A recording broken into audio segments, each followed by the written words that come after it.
in front of you, I hope you have a set of handouts. Today we're talking about strategies for aging in place. And how this came about today is the director of the National AARP is a member of the Links.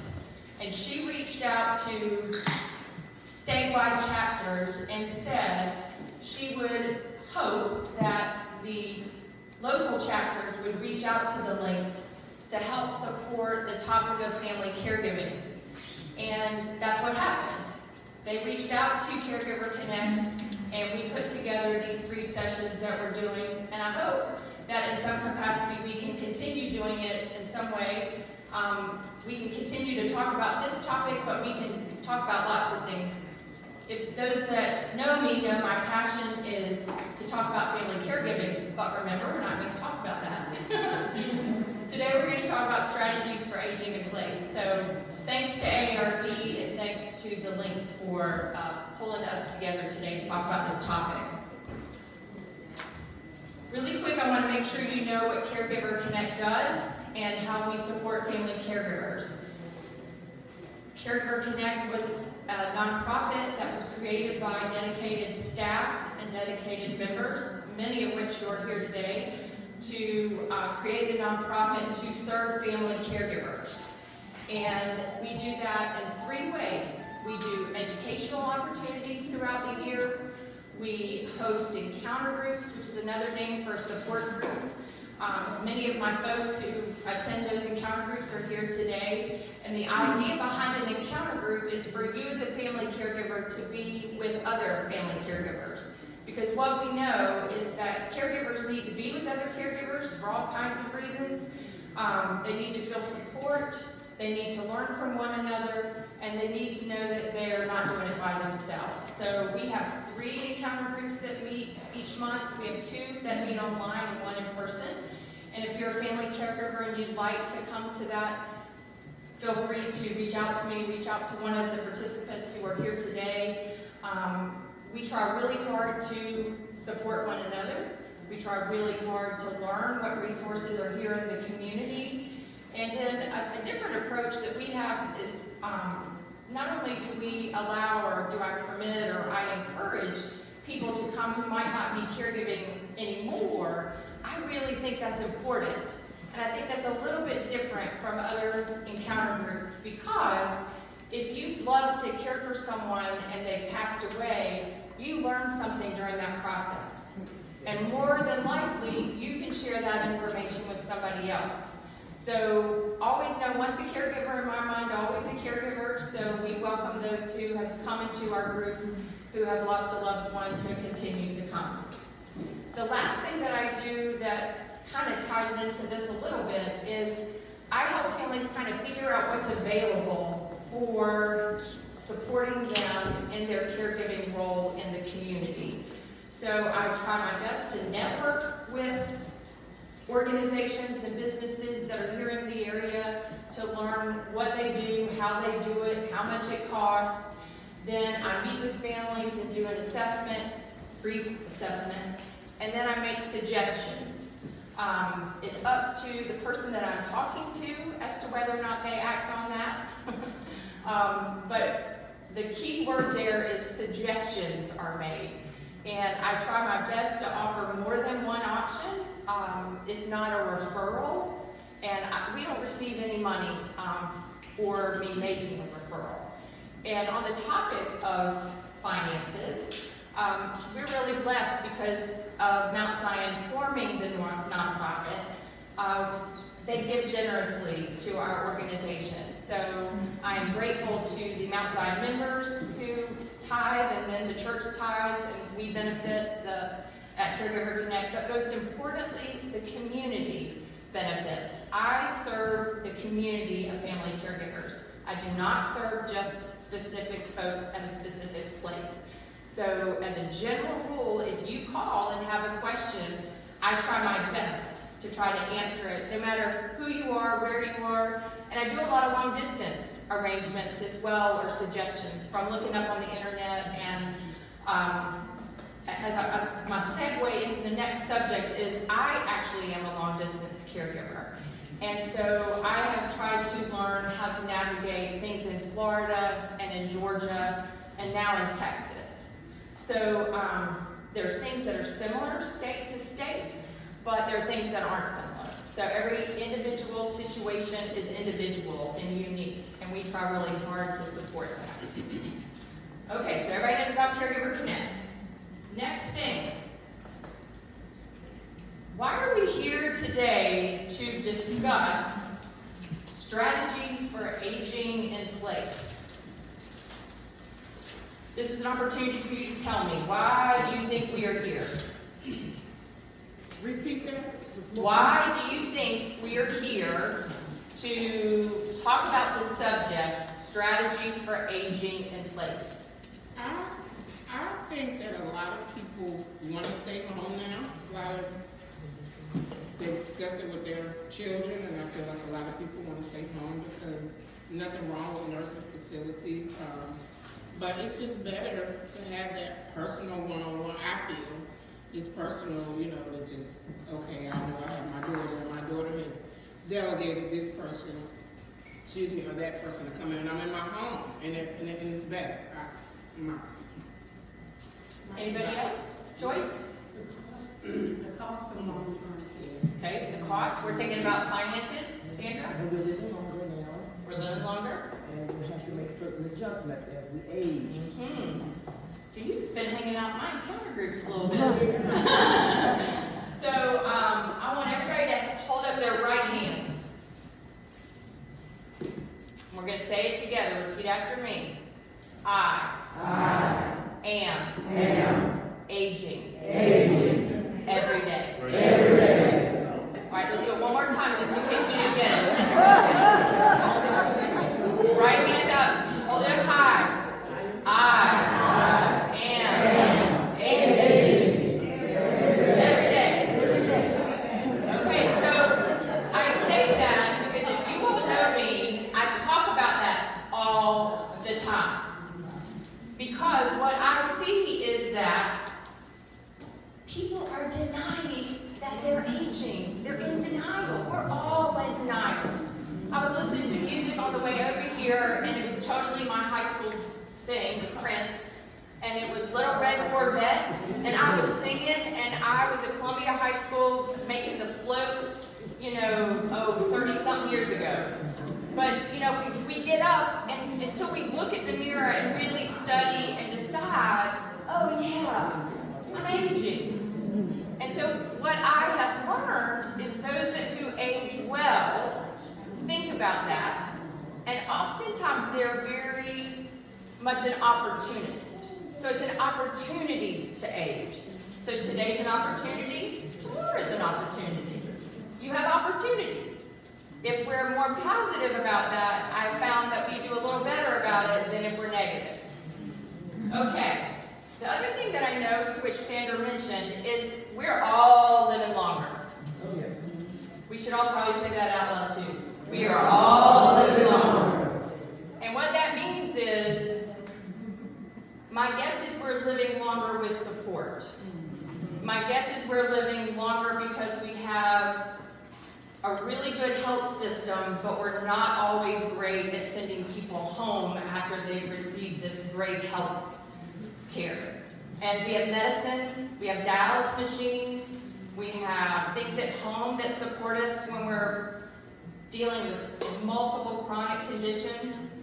But we're living longer. So people are thinking about, where am I going to live? How's it going to be? What's it going to look like? Most people, just as you mentioned, want to remain in their home, their space, their dwelling, whatever you want to call it. Most of them want that. And from my experience in geriatrics in the last 30 years, most people make that happen, especially if they're working towards that. If they're not in denial, if they realize that they're aging, and that they often also accept that they're not just going to pass away in their sleep one night and go away. Because I think the reality of it is that doesn't happen very much. And most of what I hear too is, oh, I don't want to be in a facility. Oh, You know, who wants to go there? Well, you know what? A lot of people don't go there. There are only 100, let's see, there are 22 skilled facilities in Guilford County, and I only think a couple of them have 100 beds. So that's only 2,200 people in skilled care. And Guilford County is what, 300,000? So the reality of it is people aren't all living in nursing homes. Everybody's trying, or a good portion of people are trying to age in place at their home or with someone. So, you know, I think it's important to realize there may not be that many people in the nursing home, but it may also be you don't have that many options outside of your house. That's another way to think about it. My last little sentence is, and please don't take this in a snarky way, but I sent this in my newsletter. I said, what plans have you made to age in place? And then I said, really? Because lots of times I hear what my grandma would say was like jolly chatting. People just talk about it, and then they don't do anything about it. And so today is about how I can help you do something about aging in place. So if you'll look at this sheet, successful aging in place starts with you. It does not start with your daughter. It does not start with your son. It does not start with your best friend, your sister, your granddaughter, your mom's significant other. Aging starts with you, and strategies for aging in place start with you. So, you see my word there is adapt. Let's all say adapt. So as we age and as we try to age in place at home, one of our strategies is going to be that we're going to try to adapt. And one of those ways is we're going to alter where we live. So if you'll go to the next page, I'm going to just try to hit some highlights on these next pages. So I'm on the entrance and exit page. So this is about where you live, your dwelling, your space, where you reside. By the way, the handouts that I provided for you come from an AARP document that is available to everyone online. It's from their AARP Home Fit Guide, and it's excellent. Because of time, I only picked the things that I thought were most important and easy for us to talk about today. But the Home Fit Guide is a great guide for everybody. So if you're looking over on Follow the Numbers, what I want to hit on really quick is outdoor lighting. How many of you get out of the car and think you know the path to your door? It's 8 o'clock, time hasn't changed yet, and you get to the door and you can't see to get in. And then you're fumbling for maybe a flashlight or fumbling for your phone. You say, hey Siri, flashlight on. Then you've got to navigate your key, and you can't see, and you probably have something in your hand. So one of the things that I read and have observed is lighting is important where you live. So entrances and exits are a popular place for falls.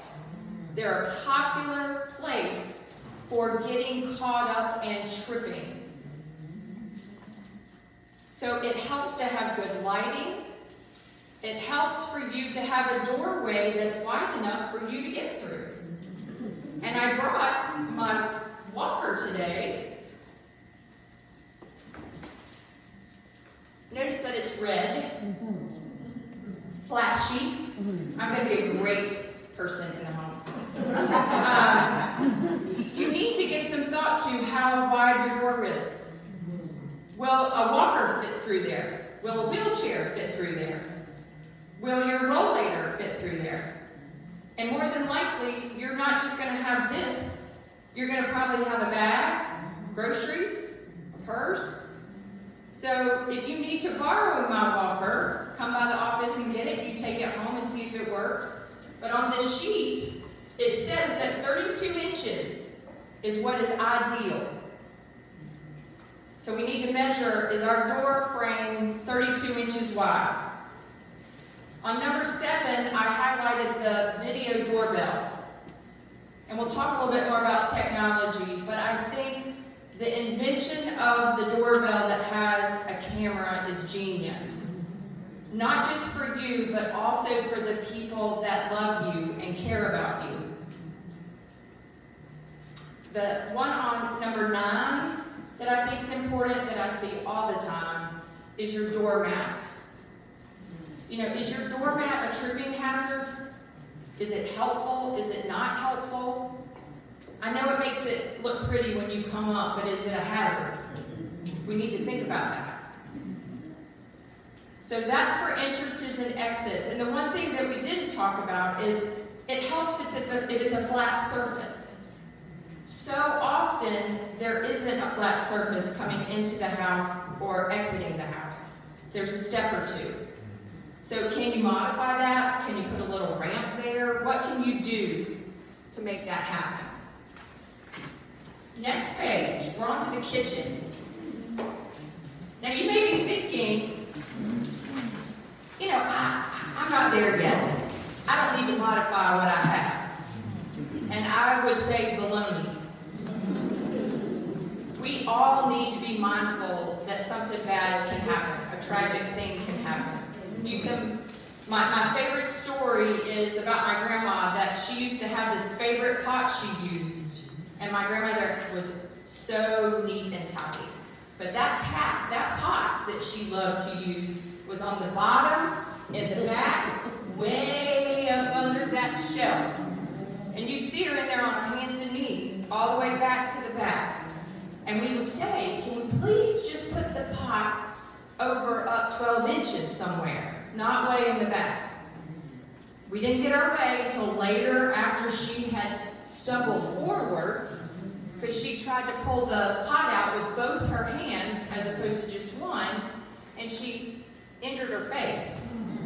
So when you go home, think, I am strategizing. I am trying to see how I can age in place. So the things I want to highlight here is number 7, open shelving. Give thought to what you use every day. If it's on the top shelf and you have to get a step ladder, that's not very smart. And if you have to use a step ladder, what kind of step ladder do you have? You know, is that really a smart thing to have one? And if you do, is it one that's rickety? You know, you need to go and make a purchase with one that has a handle. You know, that's really good money spent on a smart, efficient, useful step stool. Number 8 is not every small appliance has to be out. Not every small appliance has to be out. If you haven't used that Mixmaster in the last 3 years, why is the Mixmaster out on the counter?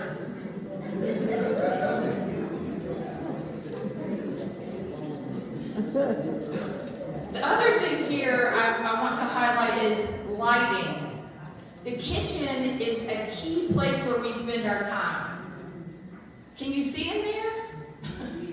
Do you know what you're putting in your dishes? Can you see that your dishes are clean? You know, do you need a night light? Do you need a little something? You know, anymore they have those little lights that you poke, and they'll stick up under your cabinet a little bit. You know, try them out. $4 to see if it'll work. Shine some light on that. It's just helpful. It's important. And I guarantee when you do put it up, you'll be like, wow, I have missed all that was here. You might see your dust. That's okay. Okay, over on the right, I love it. Number 15 is you might want to consider a countertop microwave. Now that goes against all the new houses because so many of them sit them flush in an island or up above the stove. But think about it, is that really smart? If your balance is not so good, reaching way up for something that could be hot, I don't know, we might need to move it down to the counter. So if you clean all your small appliances off the counter, then maybe you can put your microwave there. The other thing I thought about that was neat on this sheet was, if you'll notice, and I'm not saying that you have to do any of this. Again, these are just suggestions. But the refrigerator has double doors that open, and you can see in. You're not bending way over in the back to see what's there. The same is true for the stove. It's a 2-door stove, so you don't have to bend way, way down. And I love that they put the trash near the sink. We have to walk around a corner to put our trash in the trash can, and it makes no sense. After I read this, I thought, I need to change that. But the kitchen's important. The other thing that I've learned from experience is the kitchen can kind of be the catch-all place. And it gets hot in the kitchen. You take medicine. Sometimes we store our medicine in the kitchen. That maybe isn't a good idea. I know that's where you are. But think about how you have your medicine. Is it hot? Is it cold? Is it still going to be as effective as it can be if it's hot in that kitchen? Those are things to think about. And I brought a garbage bag for anybody that wanted to take it. You can start decluttering today. I brought a yellow one so that you would remember. I am an experienced house cleaner outer. My board will tell you that I cleaned out my mom's condo last year. I cleaned out my dad's house last year. And we moved my father-in-law to Texas, and we sold their house on January 6th. Garbage bags were our friends. Whether we donated them, whether we decluttered, we all have stuff we can move and get rid of. And you can do it every day. Just do a little bit every single day. And we probably ought to hold up our hand. Let's do it again one more time. Everybody, hold up your right hand.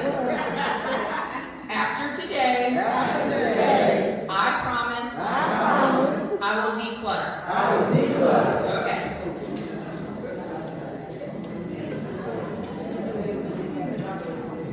Okay, really quick. It's 12:30. I want somebody to look on their sheet.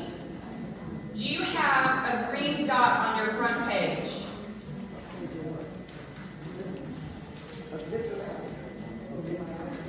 A green dot. Okay. You got a green dot? That's my caregiver connect. There's something in the envelope. Blue. Green dot. There's something in the envelope. I should have one more. Anybody else got a green dot on their page? Look on the front page. No? Okay.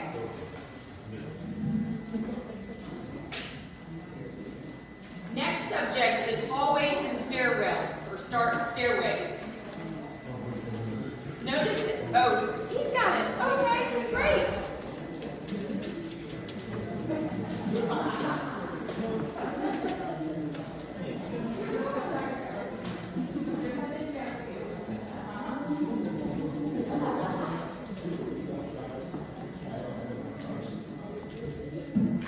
Okay. Hallways and stairways. Number 1, notice that it has 2 handrails on that stairwell. 2 handrails. Handrails can be put anywhere now.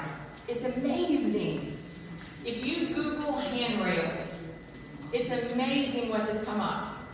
And I know people worry about the aesthetics of all of it and how nice it looks, how doesn't it look. What I'll say to you, when you fall down the steps and you're at Moses Cone, we're going to talk to you about how do those handrails look now. They're helpful. And lots of times, actually, from what I've learned, you don't usually fall on the steps. Where you fall is coming into and out of the house, getting out of your bed to go to the bathroom, and then in the bathroom. People tend to get to a stairwell and think, I've got to be careful. Or they get a stair lift. Stair lifts are great. Okay, next thing I want to mention. Night lights. Night lights can be used everywhere. I got this one at the dollar store, and you can move it around so that it'll focus on what you need. So you could put them in your hallway, you can put them on the stairwell. Again, lighting is important. Number 4, the safest surface and covering for steps needs to be something that is going to support you and catch you, have some traction, not slip with your slippers. Hardwood floors are great, but you can slip on hardwood floors really easy. The other thing that I noticed here in this picture that they talked about is when you come into the house, there's a place for her to put on number 7. Is a place for her to put her purse or a basket. It helps when you come in to have a landing spot that you put your keys in. That way you know where your keys are and where your purse is. Okay, really quick, we're going to run through the bathroom. Bathroom.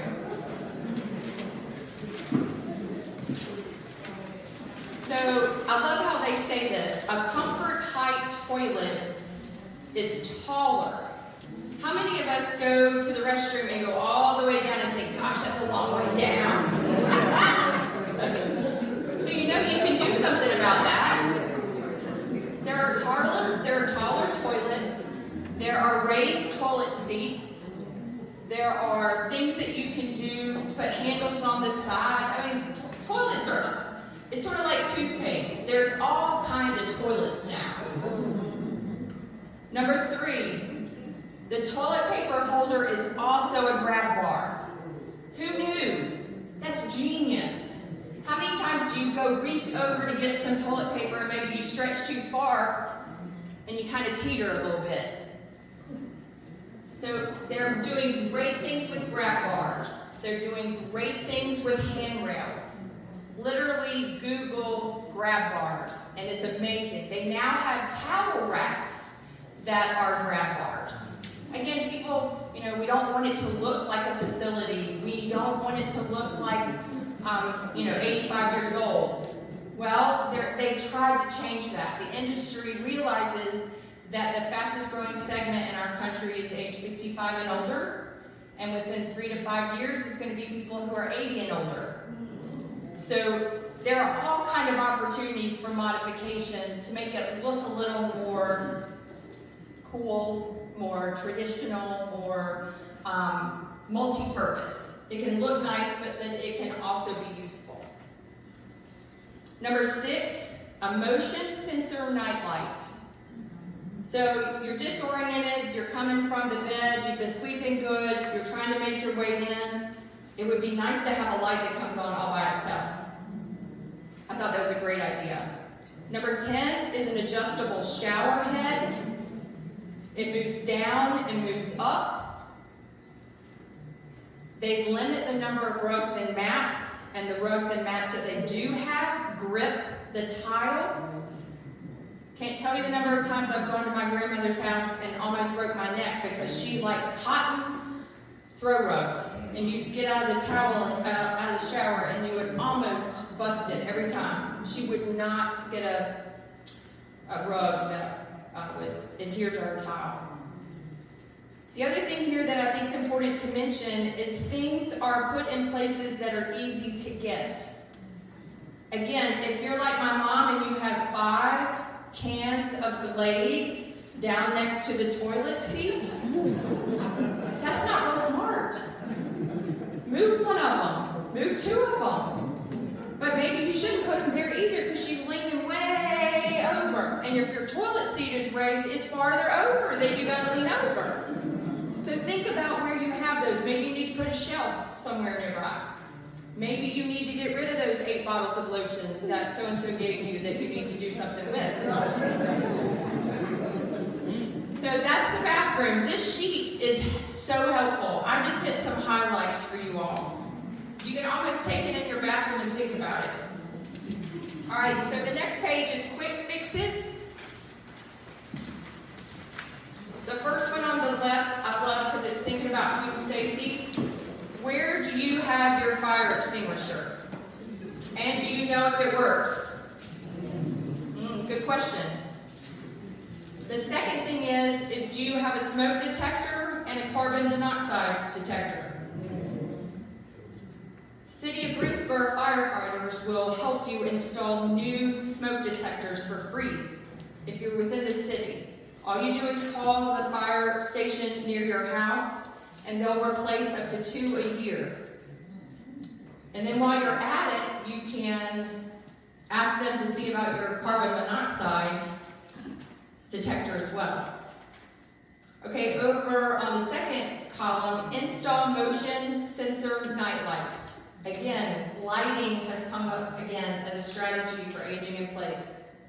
Store flashlights. That's 3 down there in that middle column. Flashlights are great. Put it in the drawer. Make sure they work. Put it in your pocket of your robe. One of the things that I learned in our encounter group that I thought was genius, I had a lady who was caring for her husband, and he was a really light sleeper, and her kids got her a hat that you pinched the bill of the hat and the light would come on.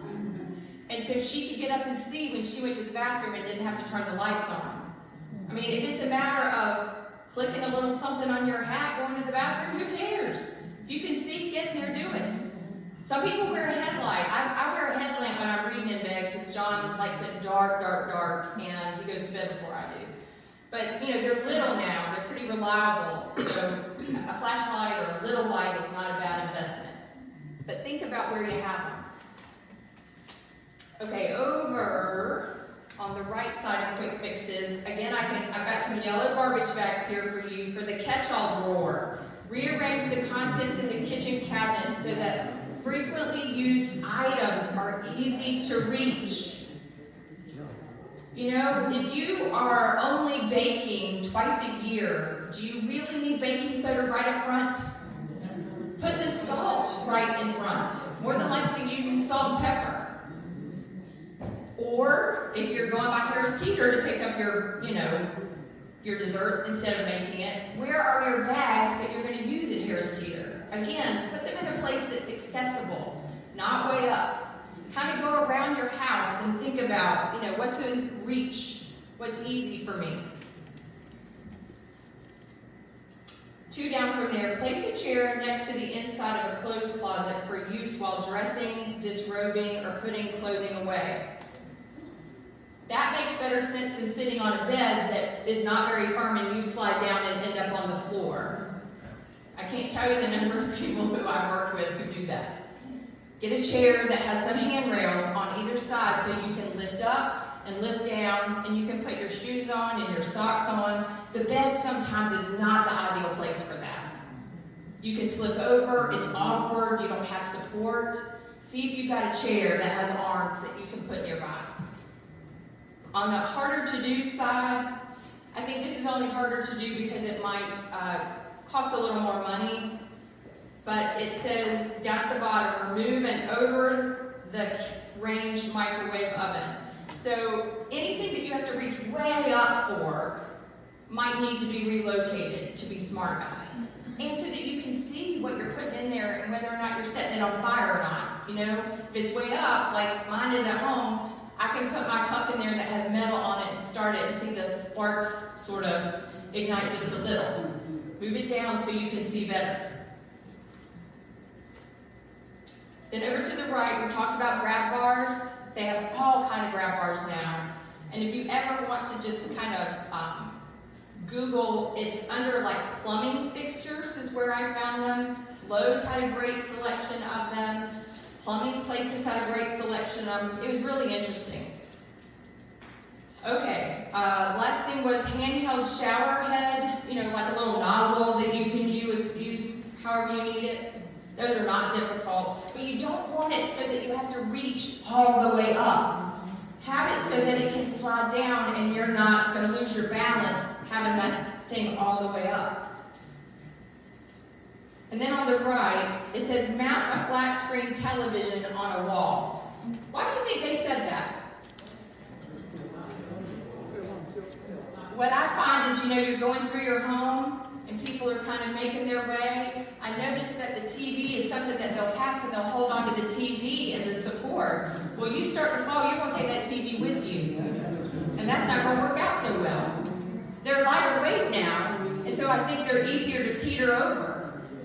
So I thought that was a great suggestion. If you could, and maybe had someone who could help you to put it on the wall, that would be good.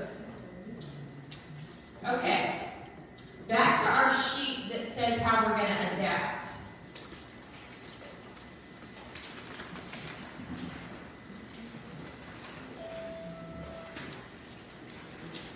So we just said we were going to alter things. So notice that there was a column that said adapt, and then there's action on the right. Action. That's good. So we're going to alter it, and over on the right, our action is going to be that we're going to review the handouts given at the session, and then we're going to alter our dwelling. Number 2, we're on this page, D. I said that D was for determine. After today, you're going to determine who's going to help you age in place. Who do you need to think about first? Oh, you. You need to think about you. Everybody, I brought a mirror. You were going to hold the mirror up and you were going to look at yourself and say, I am responsible for myself and strategies for aging in place. Not somebody else. So your action is going to be decide who you're going to ask. And then you might go over the sheet with them. And I'm not saying that they're going to help you get it done, but they may hold you accountable. They may say, hey, did you switch out that pot that you use all the way in the back where you about break your neck? Tell somebody. And it'd be a gift to them if you thought about it. Hey, I'm strategizing about how I can remain here as long as I can. All right, the next letter's A. Accept. Research says that more than likely we're going to change. Remember what's happening every day. We're aging. And more than likely we're going to change. And it can be that we change physically. It means that we can change mentally. And the hope is that we have people around us, or we've created a community to support ourselves as these changes occur. At our last board meeting, I think Faye and I were talking, and I said out loud, what I've realized in caring for my family is that we don't know how we're going to age. There's some idea. You have genetics, and you have habits, but you really don't know. And so if you think about what might occur and kind of strategize about that for things that are smart, and most people, I think, are trying to be good stewards with their finances. You notice I didn't talk about finances in this topic. It takes money to live. And it takes money to pass away, too. But I continuously work with people who somehow think all of a sudden the money tree comes up out of the back when you turn 80 years old, and there's all this stuff to help take care of you. And there isn't. So that's why we have to work on taking care of ourselves. And then we're going to hopefully I'm going to motivate you enough after today that you're going to go out and think about who helps you in this process. And if you thought it was going to be insurance, it isn't insurance. And our insurance and how it's set up right now is not really set up to do anything but crisis management. So we have to change. We're going to have to help the people who make the decisions know that these are our concerns, these are our needs. Because we're changing, we're different. We're not the same population that we were 30 years ago. We're very, very different. So Social Security doesn't work for the current now to sustain people every single day, all day long. It's tough to have any decent quality of life with just Social Security. It's tough. The second thing is Medicare isn't set up to support you in your home. Medicare is set up to support you when you have a heart attack. when you need a ventilator, when you have cancer, when you're really, really ill. But Medicare is not set up to care for you in your house. So we have to learn to accept that we're changing, and we've got to learn that we've got to do something about it. So that's our action plan. We're going to ask yourself, what is my plan when I have an incident? Oh, I'm sorry, I skipped around, didn't I? Did I do accept? Okay, so my accept was, research says that more than likely we're going to change. So our action is, ask yourself, what is my plan when I have an incident? You know, how are you going to implement your plan? Most of the phone calls I get at Caregiver Connect are because of an incident. And oftentimes, the people that I talk to, they've seen it coming. We all see it coming. And then there's an event, and you get called for whatever reason, and you have to act. And healthcare is set up now so that they don't call, the loved one in the bed. They're going to call the person who's the most responsible, who they think is going to show up. And then they're not going to probably tell you what to do when you do show up. They're going to tell you what they've done, so you need to figure out a plan. And one of the ways to have a better plan is to think about, if you are altered in some capacity, is your space conducive for you to be cared for in that space? P, practice. Practice things now that will help you later. And you may say, Alexis, what does that mean? Well, studies show that if we keep our mind active, we do better. So my action plan for us would be to pursue good brain health. That is not sitting in front of a television 10 hours a day and not getting up. And we got used to that during COVID because we couldn't leave.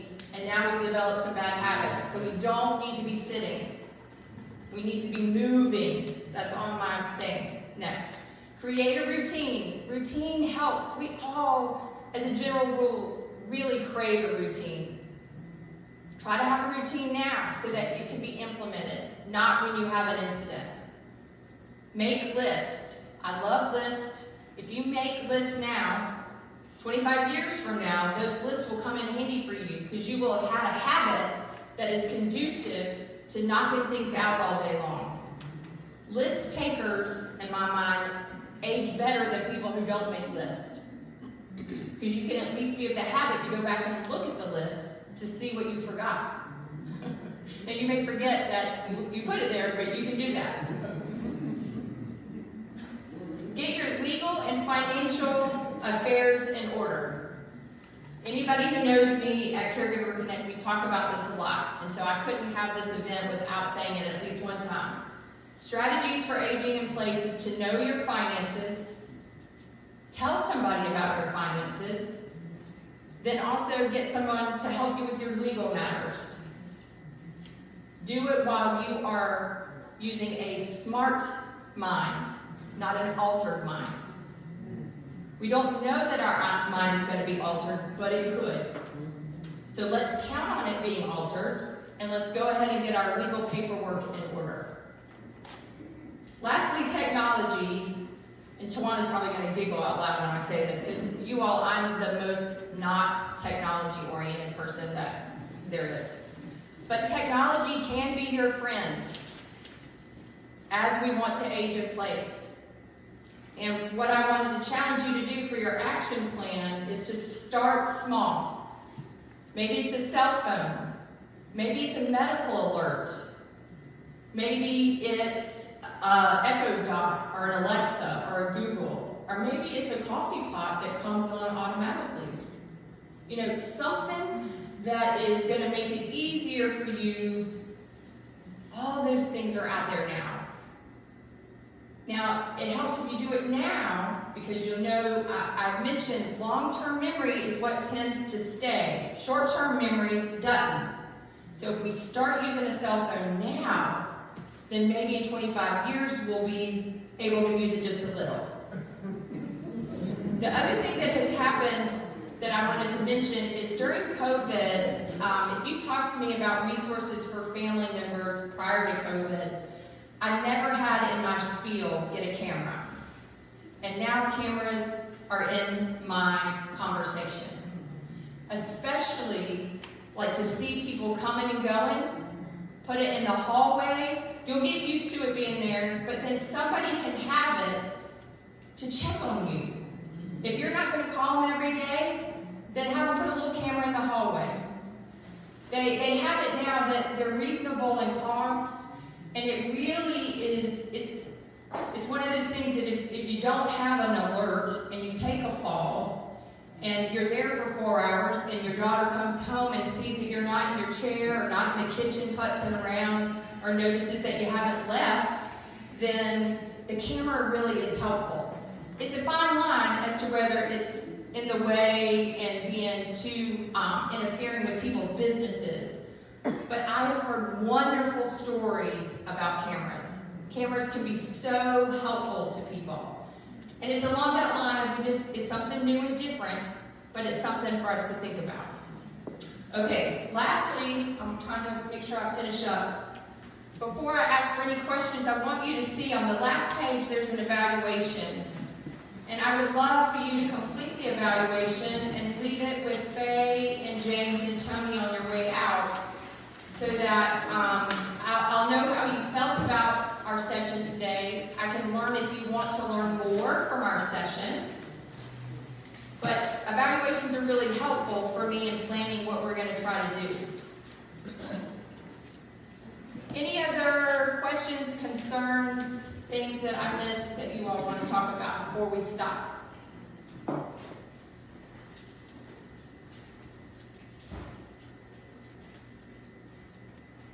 Yes, Tony? Yeah, Les, I had one that a person I knew, they sprayed air freshener, and stuff like one of them cans of the lady got it. They sprayed it in the house, and when they got it, and then the floor was slippery. Ah. It slipped and fell down, and of course, the person said, the risk is from the spray, even though it's on the Tony, thank you for sharing that. I can see how that could happen easy. And you know, it's one of those things too, you don't always spray it in the hallway, you spray it where you've just been, which is right there where the toilet is and it's slit where the shower is. Thank you for bringing that up. So maybe you have a different kind of something to make it smell good. Yes? I would say that we need to check our walking trails. And the reason being, I know it sounds, last month I went on I was surrounded with our neighborhood. And I walked that sidewalk before. So I was at my pace, climbing that little incline, and didn't realize there was broken concrete, and I fell, and I hollered right in front of someone's house. I could see them sitting in there watching TV. Nobody came to the door. Oh no. Nobody. And so I was finally able to get up, had a bruise inside my hand and on the side, and broke my jawbone. But still, no one came to that door. So I would just say, sometimes when we were walking, you just kind of slow down your pace and look at, what has happened. Sometimes in this case, it looks as though maybe a tree root was under it. Yeah. And it may have been cut, and since it was no longer living, that concrete broke for whatever reason. Oh, I'm sorry. I'm glad you're okay, but and that thought too, if you had your phone, you still might be in shock from the fall. I mean, that happened the other day. I had a friend at the same thing, Bicentennial Gardens, we were walking. She hit something wrong, twisted her ankle, and fell down. We were so caught up in the moment, it never dawned on me to get a phone call out to my husband to come help us. So, even though you may have had a phone, you may not remember to use it.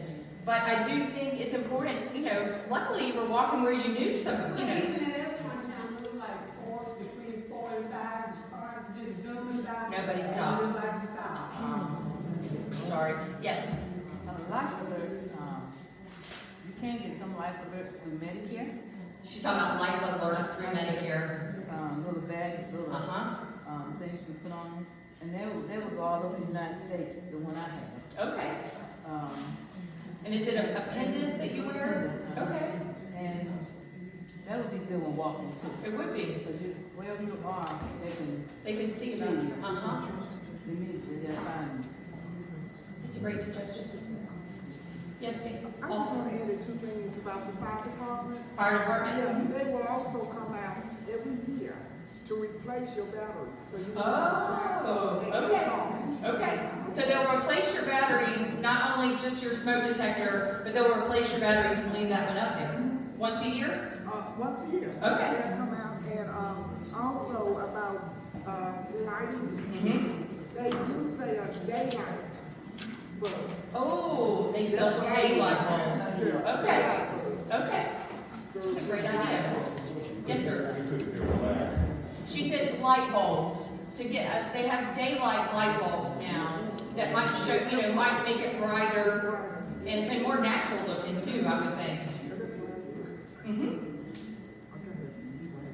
Yes, Joyce? Besides about the trash cans and the recycling bin. Oh, okay. One of the other things, Joyce reminded me, in our session that we had not too long ago, I was talking about resources for Guilford County. And there were 3 things that came up in my research. Number 1, if your garbage can is too big for you to handle, then you can ask for a smaller garbage can. You might have to have a doctor's order as to why you need it, but it is an option for you. I didn't know that there's a big garbage can and a smaller garbage can. And I know there's some determined people who want that garbage can out there every single time the garbage people come. But, if it was easier and safer for you to use a smaller one, that's a consideration. Yes, Cheryl? And also, if you can't push your garbage can in the street, they'll do that too. That's right. If you can't get it there, you have to tell them though, and I think you have a doctor's order that says why you can't do it. But they'll come and move it and empty it out and take it back. The fire department, the city of Greensboro, with regards to the fire department, are great. They'll help with trash. They'll help with smoke detectors.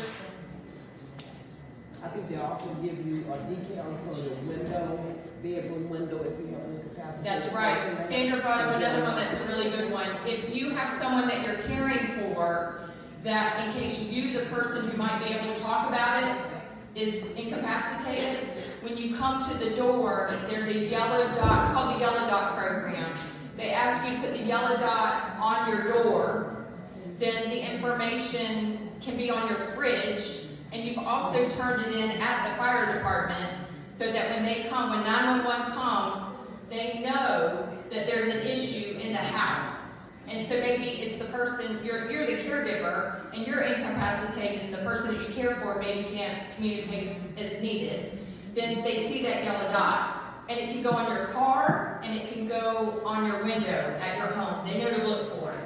But again, you have to anticipate that. You have to do that ahead of time before the crisis occurs. That's called the Yellow Dot program. Are you aware of the Blue Angel program with the police department? Is it similar, the Blue Angels? I read about that not too long ago.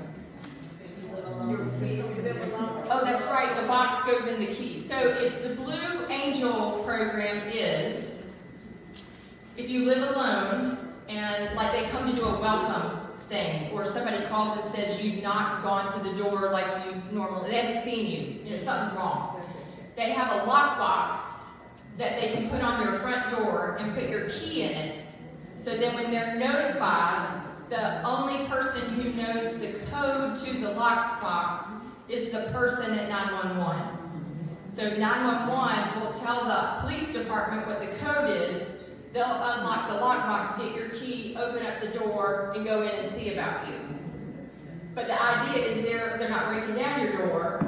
And then also, in my mind, it probably makes it a little more official. It's not just, a weekly visit for them. This is not just a mama didn't call me last night kind of opportunity. It's, we're really concerned. This is not like her, that kind of thing. That's the Blue Angel program, right? That's all on, if y'all are interested, please be sure to have given your email address or your contact information. I can send you the video from our presentation that we had that were resources for seniors or family caregivers in Greensboro. I can send that to you if you'll tell Faye that you want it. And in it, I talk about that. I'm going to close this up and just say thank you all for coming today. Thank you to the Links for having this idea and or the Greensboro chapter of the Links. I need to make sure I say it properly. And thank you to Caregiver Connect and my board and everybody who came. Appreciate your help today.